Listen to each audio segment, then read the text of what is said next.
Olá, pessoal! Nós estamos de volta aqui para mais uma aula de História. Eu sou a professora Cláudia Márcia Dias, mas hoje a aula vai ser para o ciclo 3, sexto e sétimos anos. Tá? O assunto de hoje é Egito. Egito, terra dos faraós. Você já deve ter, em algum momento da sua vida, mesmo tendo a sua idade, 11 anos, 12 anos, visto alguma coisa sobre o Egito. Ouviu em filmes, ouviu em desenhos, ou leu sobre o Egito, ou estudou sobre o Egito. Tá? Normalmente, quando a gente ouve alguma coisa sobre o Egito Antigo, a gente sempre vê os grandes monumentos do Egito, que foram as pirâmides. Ou a gente vê filmes relacionados à mumificação, a religião egípcia, né? Tem muitos filmes que mostram a religião egípcia e, por causa disso, eu tenho certeza que você tem uma noção, tá, sobre a história do Egito. E agora nós vamos aprofundar isso que você sabe, tá bom? Vamos lá? O Egito, ele está localizado em uma região desértica às margens do rio Nilo, na porção nordeste do continente africano. É banhado tanto pelo mar Mediterrâneo quanto pelo mar Vermelho e limita-se com o Sudão e com o deserto da Líbia. Apesar de situado numa região desértica com poucas chuvas, ele é cortado por um vale muito fértil percorrido pelo rio Nilo. Olha só, gente, rio Nilo. Rio que teve um papel decisivo na vida e principalmente na economia do Antigo Egito. Só para vocês terem uma noção de onde é o Egito está bem aqui, ó, no nordeste da África, tá? Bem cortando o Egito, passa o rio Nilo. Essa foto é uma foto atual da capital do Egito, Cairo, né? Percebam, esse rio que está aí é o Nilo, tá? É o Nilo, né? Percebam, assim como na verdade, a gente sempre acha que o Egito é cheio de deserto, é cheio de pirâmides, de monumentos antigos. Não, o Egito hoje é um país moderno, como qualquer outro país no mundo. Tá? Mas antigamente, o Egito ele dependia muito do rio Nilo. Percebam aí, gente, essa área verde nessa foto que a gente acabou de mostrar, né, que vai de norte a sul, lá no norte ela é maior, ela tem a forma de um D, de um delta, tá? É o Nilo. Então, o Nilo, ele simplesmente corta o Egito de norte a sul e por onde ele passava, ele ajudava o Egito. Por que ele ajudava o Egito? Porque o Egito, ele precisava das águas do rio Nilo para a agricultura. Então, o que acontecia para que o Nilo fosse tão importante naquela época para o Egito? Aconteciam cheias. Todo ano aconteciam cheias entre os meses de julho e setembro. Então, o leito do rio inundava. Por vários meses ficavam alagadas. Quando chegava outubro, esse rio ele voltava para o leito dele, mas deixava uma área enorme fertilizada. Uma área muito grande, que os egípcios aproveitavam e iam plantar nessa área. O Egito era tão importante, o Nilo era tão importante para o Egito, que o historiador Heródoto, né, um historiador grego, há mais ou menos 2.500 anos atrás, ele falou que o Egito era uma dádiva do Nilo. O Egito é uma dádiva do Nilo, quer dizer, o Egito precisa do Nilo, o Egito depende do Nilo, o Egito foi abençoado pelo rio Nilo, né? O Egito ele necessitava de fato dessa fertilização que ocorria por causa dessas cheias, tá? Os primeiros grupos humanos que começaram a se instalar no Vale do Rio Nilo foi mais ou menos por volta de 6.000 a.C., vivendo inicialmente de forma igualitária. Então, olha só, gente, quando esses homens começaram a percorrer ali a região do Egito, eles perceberam que existia um rio, né, e que esse rio forneceria a água, e por fornecer água, eles se fixaram lá. tá? E viviam de forma igualitária, quer dizer, tudo que era produzido por eles era dividido entre eles. Então não tinha essa história de dizer, eu vou ficar com mais porque eu sou assim, ou eu vou ficar com menos. Não, tudo era dividido igualmente entre todos. Volta para cá. O que aconteceu? Com o tempo, as comunidades chamadas de nomos cresceram e surgiram diferenças sociais entre seus membros. O que aconteceu? Os moradores dos nomos precisavam de água para a agricultura, para sobreviver ali naquela região desértica. Como eles precisavam de água, eles tiveram que se organizar para construir canais de irrigação, para represar a água na época das secas do rio, né? Na época que os rios voltavam, que o rio voltava para o leito, né? Que o Nilo voltava para o leito dele. Então, com o crescimento da população, né, e a população indo cada vez mais longe do leito do rio Nilo, eles precisaram construir canais, eles precisaram levar essa água para irrigar mais terras. E, por causa disso, algumas pessoas foram escolhidas para serem chefes nesses trabalhos. E aí começam a surgir as diferenças lá no Egito. Olha aqui. Né? Olha os canais. Né? Percebam só, gente, como era importante fazer os canais de irrigação. Levavam água cada vez mais longe do leito do rio Nilo, tá? Para chegar mais longe e para alcançar um número maior de pessoas e também para fertilizar uma quantidade maior de terras. Né? Por volta de 3.300 a.C., a união de vários nomos deu origem a dois reinos, o Alto Egito, no sul, e o Baixo Egito, no norte, tá?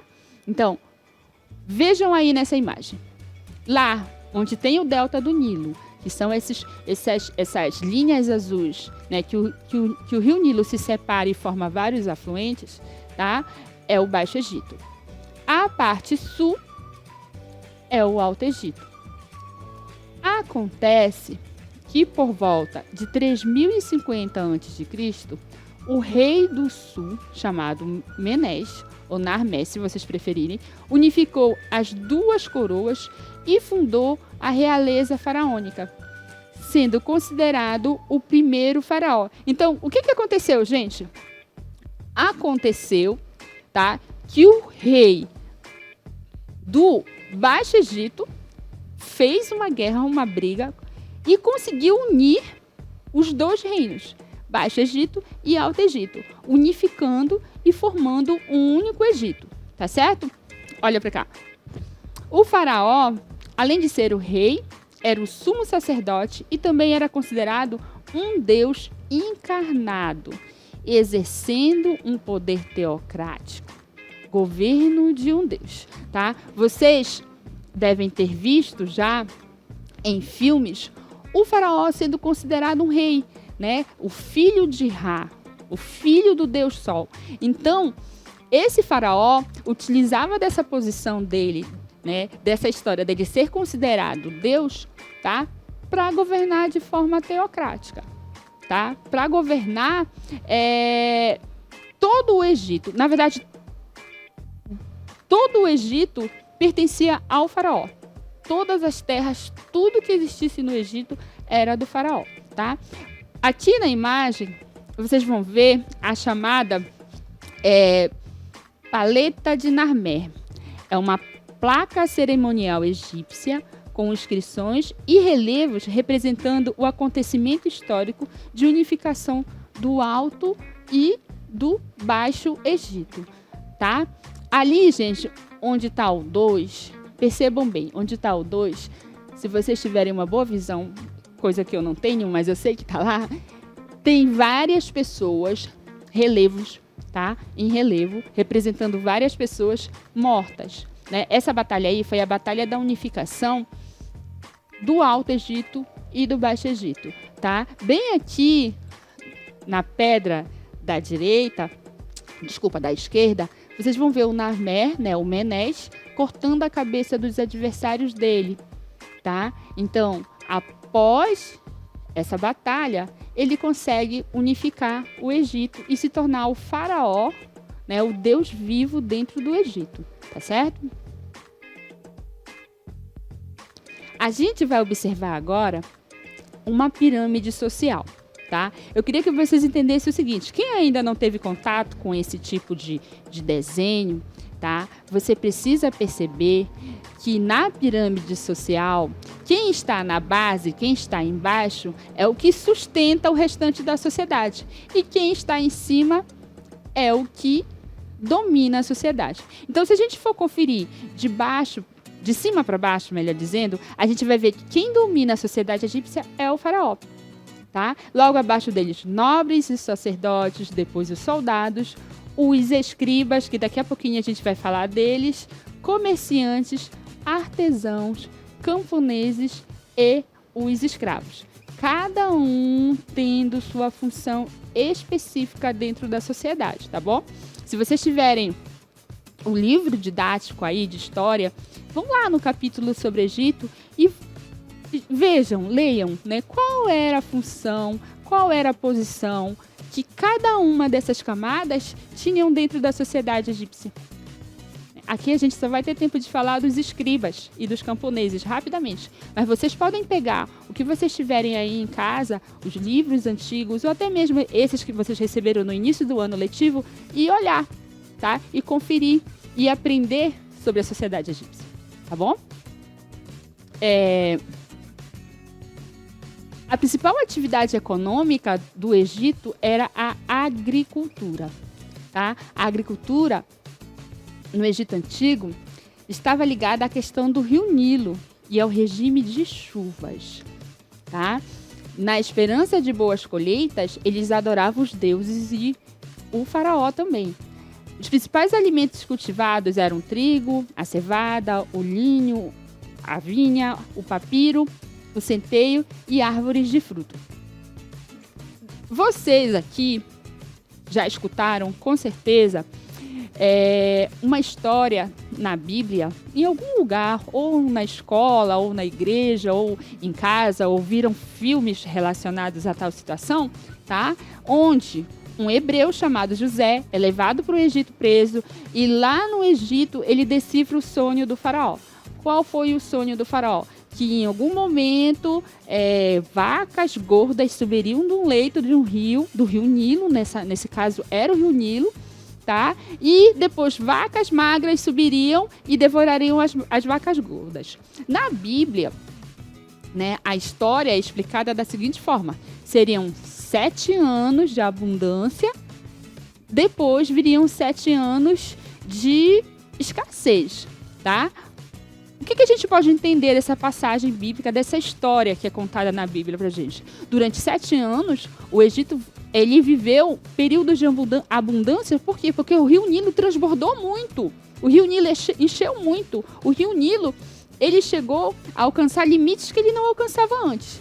7 anos depois, o Nilo não conseguiu alcançar todas essas áreas, né? E o Egito acabou passando por escassez de alimentos, tá? Então, a importância do Nilo para o Egito é muito clara, é muito visível. Naquele momento, o Egito ele necessitava do rio Nilo.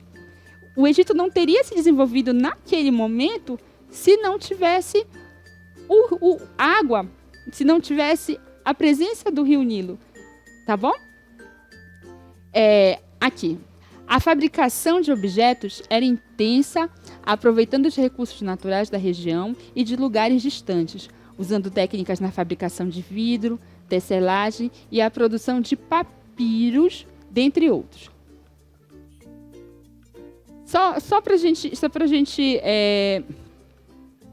não deixar passar, tá? Os egípcios eles plantavam papiro. O papiro ele servia para produzir uma espécie de papel no Egito. Então era muito importante para eles essa produção de papiro. Além da produção de papiro, eles produziam linho, né? Eles plantavam linho, tá? Eles plantavam também cevada, né? A gente sempre fala nas nossas aulas que lá os egípcios eles começaram a produzir uma bebida muito parecida com a cerveja, utilizando a cevada, tá? Entre outras coisas. Então, a produção de alimentos no Egito era muito grande, era um dos maiores produtores de alimento na época. Tá? Eles exportavam alimentos para outros locais. Eles trocavam esses alimentos com outros povos quando eles não conseguiam produzir um determinado produto. Então, eles pegavam os alimentos e trocavam, por exemplo, com os fenícios. Né? Os fenícios, eles traziam madeira para os egípcios em troca de produtos como linho, papiro, tá bom? Vamos voltar aqui. Os egípcios, eles tinham uma escrita, um alfabeto, digamos assim, a chamada escrita hieroglífica, tá? Mas, quando a gente fala da escrita do Egito, a gente sempre pensa que é só a hieroglífica, mas não é, tá, gente? Essa escrita era uma escrita sagrada, tá? Usadas em construções de monumentos. Quase sempre esse tipo de escrita, que é essa que está aí na tela que vocês estão vendo, elas eram usadas em templos religiosos. Quase sempre. Né? Então, se encontra esse tipo de escrita principalmente em tumbas religiosas, em monumentos religiosos do Egito Antigo. Além dessa, nós tínhamos a escrita hierática, né? Que foi uma escrita derivada dos hieróglifos.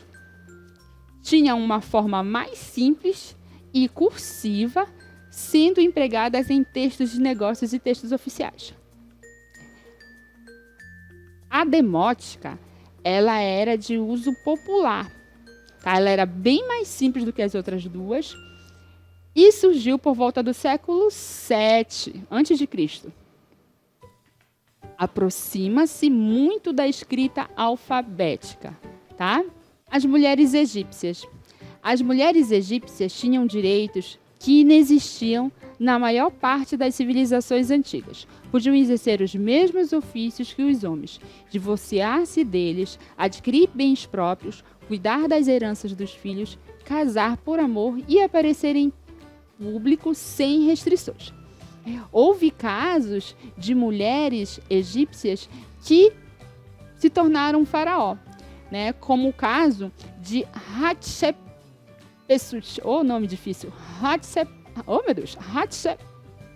Vocês conseguem falar aí? Não estou conseguindo. Hatshepsut. Eu acho que é esse o nome dela. Ela foi a primeira faraó mulher e governou o Egito por 22 anos sozinha. Não só essa primeira faraó, que eu não vou ficar repetindo o nome dela porque é difícil, mas também outras mulheres se destacaram na história do Egito, como Cleópatra, Nefertiti, e outras tantas mulheres, tá bom? A religião egípcia. Gente, os egípcios, tá? Eles eram politeístas e antroposomórficos. O que é que isso significa? Eles adoravam vários deuses, olha o nome, politeístas, politeísmo. Vários, poli significa vários, né? Polissílabas, várias sílabas, tá? E antroposomórficos. Eram deuses com formas humanas e, às vezes, eles tinham alguma característica animal. Ou tinha o corpo humano com uma cabeça de animal, ou tinham asas, tá? Por isso, antroposomórficos, né? Metade homem, metade animais. Tá? A religião egípcia do Egito Antigo praticamente foi por muito tempo politeísta, mas no reinado de Akenaton, tá? Ele institui o monoteísmo, adoração de um único Deus. E quem era esse Deus adorado pelo faraó Akenaton? Atom. Tá bom? O Deus Sol. Olha aí. Aqui, vocês estão vendo, né? O culto ao Deus Sol. Né? Lá em cima, esse círculo em relevo é o Deus Sol. Tá bom? A religião egípcia. Os egípcios, eles eram politeístas. Tá? A religião egípcia era politeísta. Politeísta. Adoravam vários deuses. Olha a palavra, gente. Politeísmo, polissílabas, várias sílabas, politeísmo, adoração de vários deuses, e antroposomórficos. Os deuses egípcios tinham características de seres humanos e de animais. Às vezes eles tinham a cabeça de um falcão, de um gato, corpo de ser humano, por isso eram antroposomórficos, deuses com formas híbridas de animais e humanos. Durante praticamente todo o período da história do Antigo Egito, a religião era politeísta. Apenas no reinado do faraó Akenaton, ele tenta abolir o politeísmo e institui o monoteísmo, adorando apenas a um deus, que foi o deus Atom. Mas depois que acabou o reinado da Akenaton, o politeísmo voltou, tá? Os deuses egípcios, embora possuíssem alguns poderes acima da capacidade humana, os deuses egípcios também apresentavam muitas características em comum com os homens, pois podiam nascer, envelhecer e morrer. Os poderes dessas divindades sempre eram comparados a certas propriedades dos elementos da natureza ou dos animais. Os deuses egípcios podiam ser representados por divindades totalmente humanas, como animais, com cabeça humana ou com corpo de homem e cabeça de animal, dentre outras combinações. Bem aqui a gente vai ver os principais deuses egípcios, tá? Aí tem o Amon-Ra, que era o deus Sol, era venerado em todo o Egito, né? Olha só, gente, corpo de ser humano e cabeça de animal, tá? Nós temos Osíris, deus das terras e das sementeiras. É perante ele que os mortos se apresentam na esperança de vida. Aí nós temos Ísis, protetora das crianças e da fecundidade, mulher de Osíris e irmã de Osíris. Anubis, deus dos mortos e rei dos embalsamadores. Ai, que palavra, né, gente? Embalsamadores. Que é isso? Embalsamadores.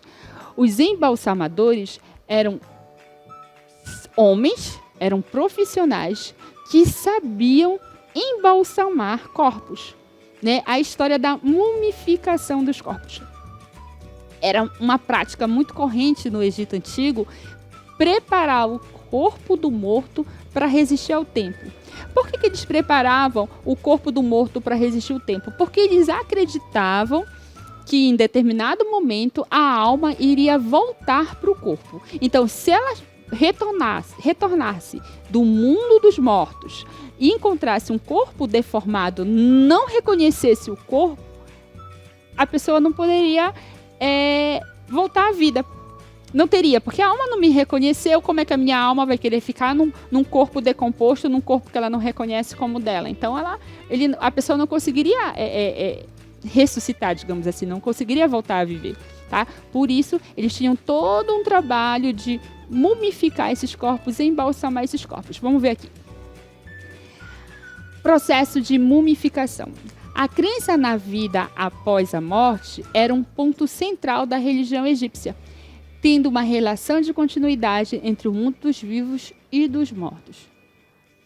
O preparo do morto para renascer no mundo inferior envolvia várias práticas funerárias, da preparação da múmia ao enterro na tumba.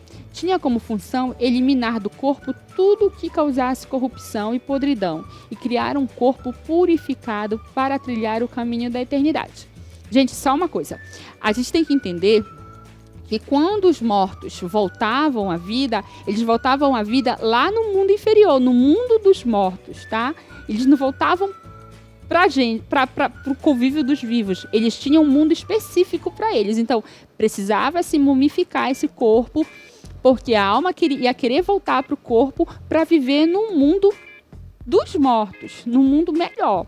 Para eles seria melhor, porque seria um mundo de eternidade, tá?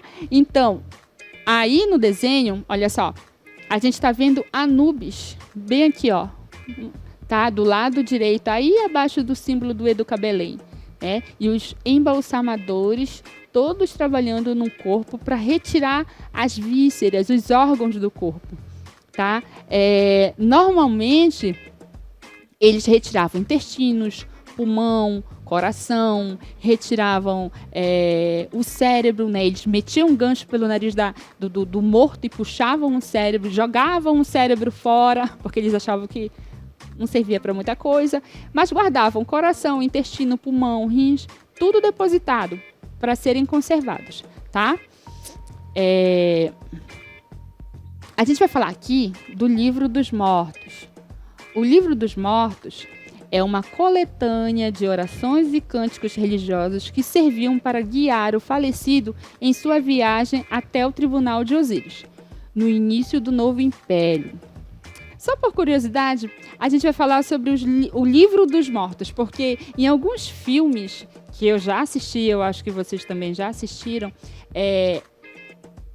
no roteiro desses filmes aparece o Livro dos Mortos, né? E fica aquela pergunta, o que é o Livro dos Mortos, né? Tem um filme, A Múmia, se eu não me engano, A Múmia 2, eles usam o Livro dos Mortos para ressuscitar uma pessoa, para trazer a vida, fazer com que a pessoa retorne à vida, né? Utilizam uma oração, digamos assim, né? Para que a pessoa volte a viver, para que a alma da pessoa volte para o corpo.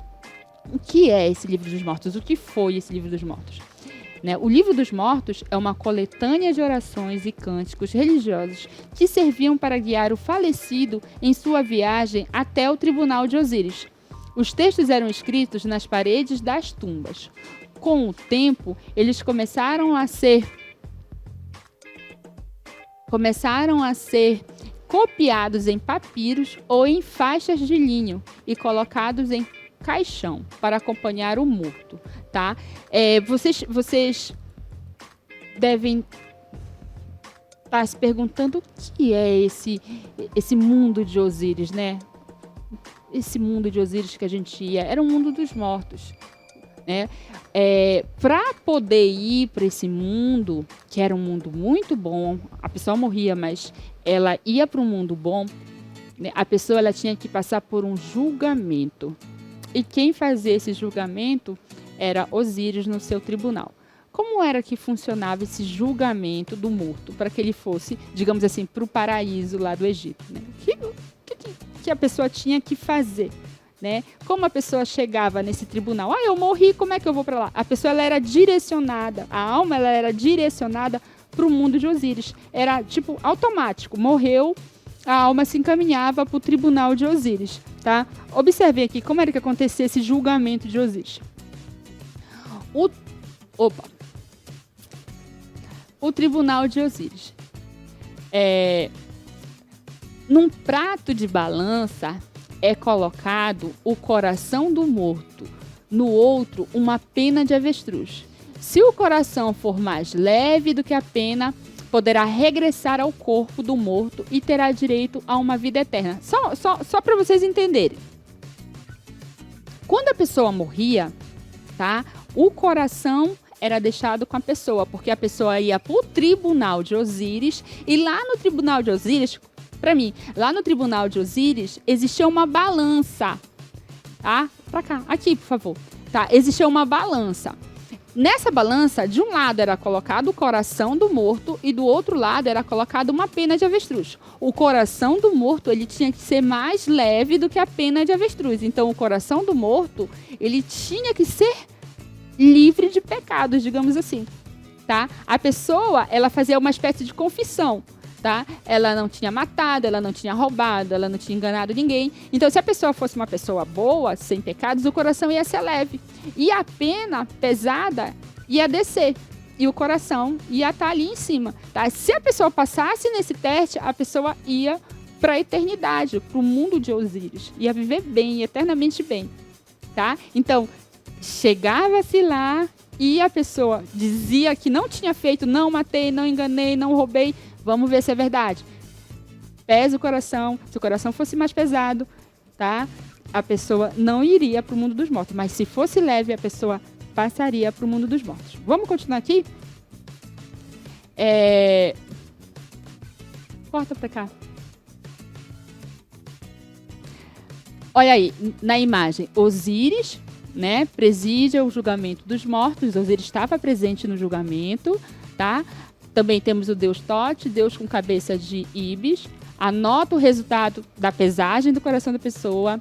Temos Amite, monstro do Nilo, tá? Devora os mortos, cujo coração pese mais do que a pena de avestruz, por terem sido maus em vida.